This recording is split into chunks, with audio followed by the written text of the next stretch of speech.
Hello everyone, welcome to EduTap. So in today's 10 minutes a day series, we are going to discuss the topic right to set off. So right to set off bank का एक right है जिससे वो customer के credit balance को उसके debit balance के against adjust कर सकते हैं। तो क्रेडिट बैलेंस यानी कि बैंक में कस्टमर का कोई सेविंग्स अकाउंट है, कोई करंट अकाउंट है जिसमें पैसे पड़े हैं। और डेबिट में क्या है, कोई कस्टमर ने लोन ले रखा है और वो पे नहीं कर रहा है, तो वो रिकवर कैसे करेंगे लोन? वो जो क्रेडिट अकाउंट है उसमें से वो पैसा निकलवा सकते हैं। मान लो एक कस्टमर है, उसके अकाउंट में 20,000 रुपीज हैं एंड दूसरी तरफ उसी बैंक में उस कस्टमर ने ओवरड्राफ्ट फैसिलिटी ले रखी है 10,000 रुपीज की। अब बैंक ने ये पैसा डिमांड किया लेकिन कस्टमर ने वो पैसा वापस नहीं किया। तो अब बैंक कस्टमर को नोटिस भेजेगा कि आप ये पैसा नहीं चुका रहे हो, तो हम अपना right to set off use कर रहे हैं। तो बैंक क्या करेगा, इन दोनों अकाउंट्स को कंबाइन कर देगा। इसीलिए इस राइट को, जो राइट टू सेट ऑफ है, कॉम्बिनेशन ऑफ अकाउंट्स भी बोलते हैं। इन दोनों को कंबाइन कर लेगा और ये 10,000 रुपीज कैसे रिकवर करेगा? इस 20,000 रुपीज में से रिकवर कर लेगा। ये बैंक का राइट टू सेट ऑफ है under the Indian contract act. ये स्टैट्यूटरी राइट है, लेकिन इसमें कस्टमर को नोटिस देना कंपलसरी है। ओके। तो अब यहाँ पे अलग अलग हम सिनेरियोज देखते हैं। मान लो जो पैसा है, जो डिपॉजिट अकाउंट है, वो ए के नाम पे है और लोन भी ए के नाम पे है या ए के प्रोप्राइटरशिप फर्म के नाम पे है, तो राइट टू सेट ऑफ लगेगा। ओके। दूसरी सिचुएशन है, लोन ए और बी दो लोगों ने मिलके लिया है और अकाउंट ए का है, तो yes right to set off लगेगा क्योंकि ए ने भी लोन लिया है। एक सिचुएशन है कि लोन लिया है एबीसी पार्टनरशिप फर्म ने और उस पार्टनरशिप फर्म में ए पार्टनर है। तो क्या पार्टनरशिप फर्म का पैसा वसूलने के लिए ए का जो अकाउंट है उससे पैसा रिकवर किया जा सकता है? राइट टू सेट ऑफ लग सकता है? तो यस लग सकता है। अगली सिचुएशन है कि पैसा जो है वो ए और बी दोनों के नाम पे डिपॉजिटेड है लेकिन लोन सिर्फ ए ने लिया है। अगर सिर्फ लोन ए ने लिया है लेकिन जॉइंटली तो बी भी है, तो बी का पैसा क्यों यूज किया जाए? तो राइट टू सेट ऑफ नहीं लग सकता। ठीक है। अब लोन ए ने लिया है या ए के प्रोप्राइटरशिप फर्म ने लिया है, लेकिन जो पैसा है, जो डिपॉजिट है, वो पार्टनरशिप फर्म के नाम पे है जहां पे ए जो है वो पार्टनर है।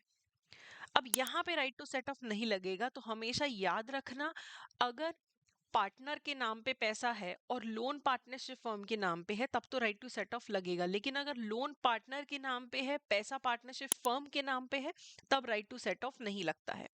फिर एक सिचुएशन है, एबीसी लिमिटेड नाम की कंपनी के नाम का अकाउंट है लेकिन लोन ए ने लिया है, जो कंपनी में डायरेक्टर है, उसका पर्सनल लोन है, कंपनी का उससे कोई लेना देना नहीं है, तो obviously right to set off नहीं लग सकता। फिर एक सिचुएशन है, पैसा ट्रस्ट के नाम पे है, डिपॉजिट ट्रस्ट के नाम पे है और जो लोन है वो ट्रस्टी ने ले रखा है, तो यहाँ पे ट्रस्टी सेपरेट है, ट्रस्ट सेपरेट है, तो राइट टू सेट ऑफ जो है यहाँ पे नहीं लगेगा। आखिरी सिचुएशन है, लोन ए के नाम पे है, डिपॉजिट बी के नाम पे है, लेकिन बी इस लोन का गारंटर है, तो गारंटर के जो अकाउंट है उस पे भी राइट टू सेट ऑफ लगाया जा सकता है। ओके। तो अभी नॉर्मली तो हमेशा राइट टू सेट ऑफ में पहले कस्टमर को नोटिस भेजना पड़ेगा, कस्टमर को नोटिस भेजा जाएगा।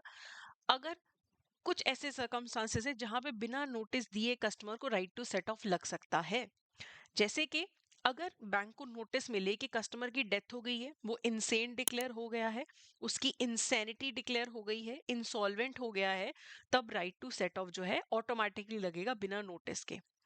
On the insolvency of the partner of a firm और winding up of the company, तो कंपनी वाइंड अप हो रही है और जो पार्टनर्स है वो इंसॉल्वेंट हो रहे हैं पार्टनरशिप फर्म में, तब भी राइट टू सेट ऑफ जो है ऑटोमेटिकली लग जाएगा। On the receipt of garnishment order, जब भी बैंक के पास गार्निश या गार्निशमेंट ऑर्डर आता है तो वो ऑर्डर इंप्लीमेंट करने से पहले, गार्निशमेंट ऑर्डर इंप्लीमेंट करने से पहले बैंक अपना right to set off implement करता है। तो ये वाला जो स्टेटमेंट है ये भी यहाँ पे गार्निशमेंट ऑर्डर में भी right to set off automatically लगता है। फिर अगर बैंक को पता लगे कि जो कस्टमर के अकाउंट में जो क्रेडिट बैलेंस है, जो पैसा पड़ा है, इसने किसी और को असाइन कर दिया, तो बैंक तब भी पहले अपना राइट टू सेट ऑफ लगा लेगा बिना कस्टमर को नोटिस दिए। ठीक है। तो अभी इसके रिगार्डिंग हम एक एमसीक्यू कर लेते हैं, which of the following is incorrect about the right to set off. It is applied to joint account without conditions, तो ऐसा नहीं है। जॉइंट अकाउंट में अगर एक पर्सन ने लोन लिया है तो फिर दूसरे का भी पैसा है ना अकाउंट में, तो राइट टू सेट ऑफ फिर ऑटोमेटिकली नहीं लगता है। डिपॉजिट जॉइंट है लेकिन लोन अगर सिंगल पर्सन का है तो automatically right to set off नहीं लगेगा, तो incorrect. It applies across the branches of the same bank.